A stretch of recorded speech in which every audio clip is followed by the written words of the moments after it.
তো আমরা চাচ্ছিলাম যে খণ্ডকালীন কিছু চাকরি আছে এখন, যেমন বিভিন্ন উপজেলা পরিষদের উপজেলা চেয়ারম্যান, পৌর চেয়ারম্যান, তারপরে হচ্ছে সিটি কর্পোরেশনের প্রশাসক, এই পদগুলি আমরা চেয়েছিলাম। হসপিটালে গেছিলাম গতদিন, একটা ঈদের দিন গেছে, তাদের স্পেশাল খাবার ছিল মুরগির মাংস, মাছ, সেগুলো পচা, মুখে দেওয়া যায় না। আজকেও আমরা সেগুলো টেস্ট করে আসছি, তারা খেতে চায় না, তারা দরজা বন্ধ করে রাখছে, তারা কোনো খাবার খাবে না, তারা মানে ধর্মঘট করেছে। যে কথা আগে বলেছেন যে আমরা তো শুনতেছি মিডিয়ায় আপনাদের অনেক কিছু দিয়েছে, তারা আপনাদের কি দিয়েছে?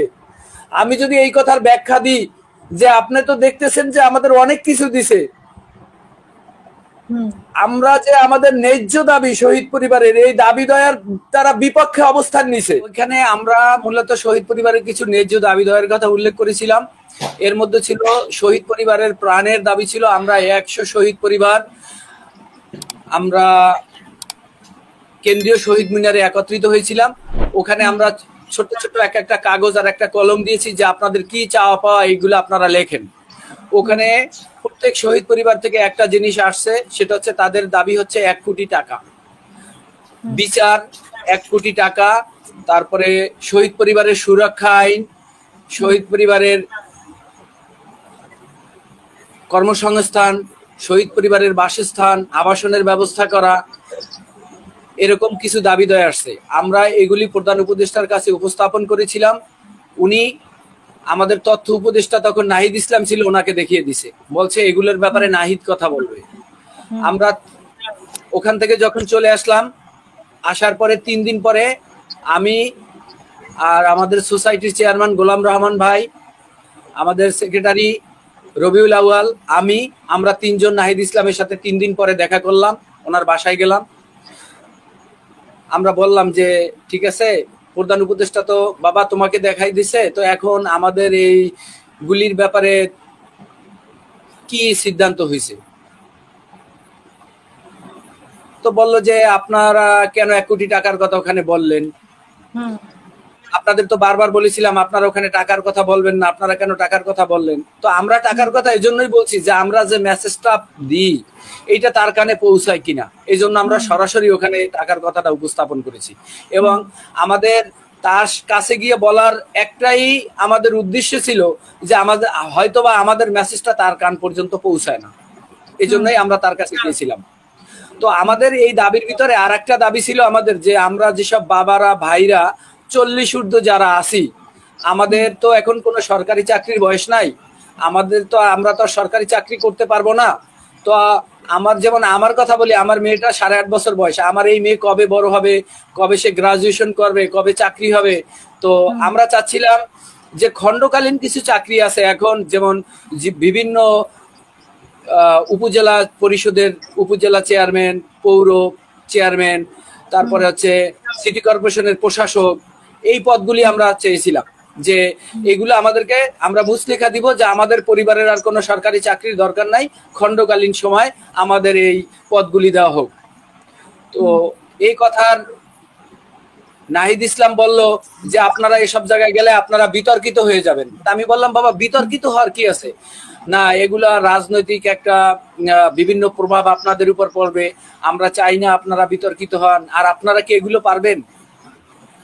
আমি ওখানে বলি হ্যাঁ, আপনারা যদি মন্ত্রীর পর্যায়ে যেতে পারেন তাহলে তো আমরা কেন পারবো না এগুলো করতে? হ্যাঁ, আমি বলছিলাম যে আমার সন্তানরা যদি দেশ চালাইতে পারে তাহলে বাবারা কি এটাও পারবে না? বাবাদের সে যোগ্যতা আছে, আমি বলেছিলাম তাকে। তো যাই যা হোক, আজকে দেখেন এরপরেও প্রায় আমরা জানুয়ারির 15 তারিখে গেছিলাম, ফেব্রুয়ারি মার্চ, এখন এপ্রিল মার্চ চলে, এর মধ্যে আমাদের এই বলল যে ঠিক আছে দেখি আমি কথা বলবো, আপনারা সিভি দিয়ে যান। আমরা 3-4টা সিভি দিয়ে আসছি, আর বলছে সকলের সিভি আপনারা কালেক্ট করে আমার কাছে দেন। কোনো খবর নাই। এখন তো আমরা ফোন দিলে আমাদের ফোনও ধরে না, এরপর থেকে আমাদের ফোন ধরে না, আমাদের সাথে তাদের সমস্ত যোগাযোগ বন্ধ। এরপরেও আমরা একবার বসতে চেয়েছি, বলছে যে আমরা কমিটি ঘোষণা করব, আমাদের দল ঘোষণা হবে, আমাদের এখন সময় নাই, আপনাদেরকে আমরা পরে ডাকবো, পরে আপনাদের সাথে বসবো। কিন্তু আজও পর্যন্ত তারা আমাদের সাথে আর বসে নাই। আর ইয়ে থেকে রোজার সময় কি করেছিল? রোজার সময় তো আপনাদের সাথে মনে একবার ইফতার হয়েছিল। রোজার সময় এই যে এলাকার যারা নাগরিক কমিটি, নাগরিক পার্টির যারা লোকজন আছে তারা আসছে, তারা এসে আমার সাথে আমাদের সাথে টুকটাক, হয়তো সবার সাথে করছে কিনা তাও আমি জানি না, কারো বাসায় গেছে কারো বাসায় যায় নাই, এরকম যোগাযোগ করছে এই আর কি। কিন্তু নাহিদ, সারজিৎ, হাসনাত এরা না। আচ্ছা, মূল যারা আছে যাদেরকে আমরা সবসময় মিডিয়াতে দেখি তারা কেউ না? না না, তারা না।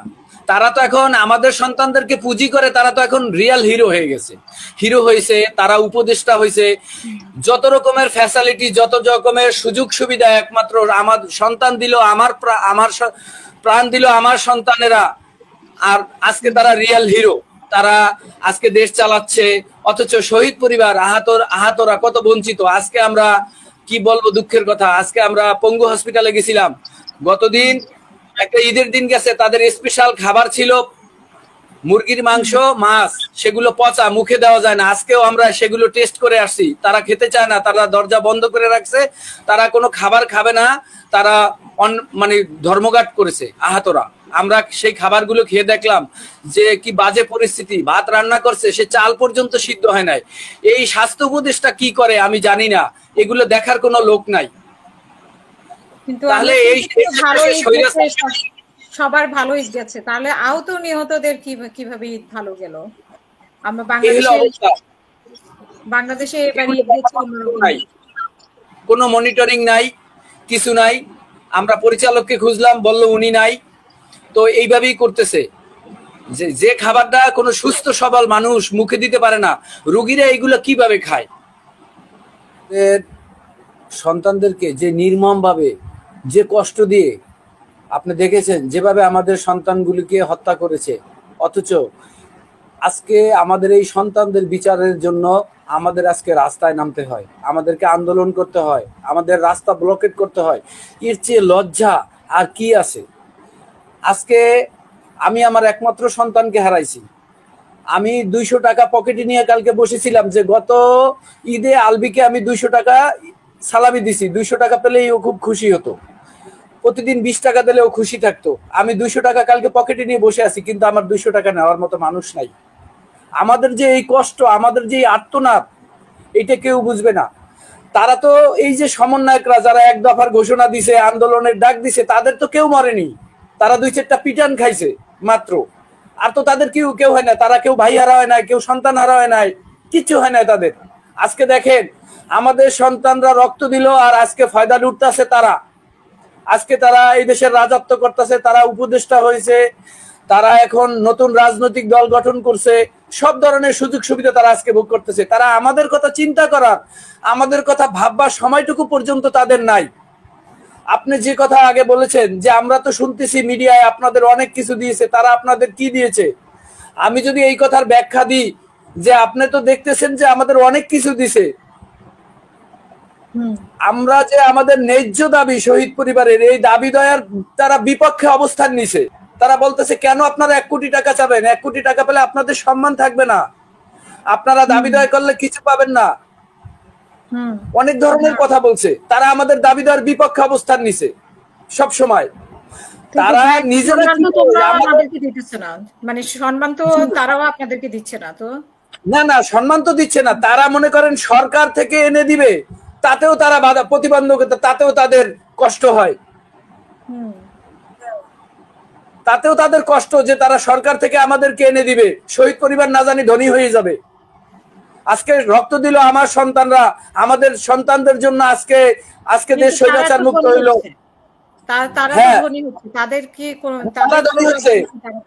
এটা তো আপনারা সোশ্যাল মিডিয়া দেখতেছেন, এটা আমরা বলতে চাই না, এটা আপনারা সোশ্যাল মিডিয়া দেখতেছেন, এ নিয়ে অনেক গুঞ্জন চলতেছে, কিছু রটে তো কিছু বটে। কিছু যদি না হয় মানুষ এত কথা তো বলতে পারে না। তো এখন আমরা রবিউল বিচার সংক্রান্ত কিছু কথা বলছে, আমি বলতে চাই যে আমার মনে হয় এই যারা পুলিশ প্রশাসন, এক সময় সেই 5ই আগস্টের সময় থানায় কোনো পুলিশ ছিল না, আমার মনে হয় এই আইন উপদেষ্টা, এই স্বরাষ্ট্র উপদেষ্টা, এরা মুচলেখা দিয়ে আসছে যে আমরা কোনো পুলিশকে গ্রেপ্তার করব না। কারণ আমরা যদি বলি যে 2000 মায়ের সন্তানকে হত্যা করেছে, এই 2000 মায়ের সন্তানের যদি একটা পুলিশ একটা সন্তানকে গুলি করে তাহলে 2000 পুলিশ গ্রেপ্তার হওয়ার কথা ছিল, নিয়ার অ্যাবাউট 35 থেকে 36 জন পুলিশ গ্রেপ্তার হয়েছে। তাহলে আমরা মনে করতেছি হয়তো তারা টাকার বাণিজ্য করতেছে, আর না হয় তারা সরকার, যারা সরকারের এই প্রশাসনে যারা আসছে তারা মুসলেখা দিয়ে আসছে যে আমরা কোনো পুলিশকে গ্রেপ্তার করব না, এই মুসলেখা দিয়েই ওরা আসলে এই পুলিশ প্রশাসন আবার থানায় ফিরে আসছে।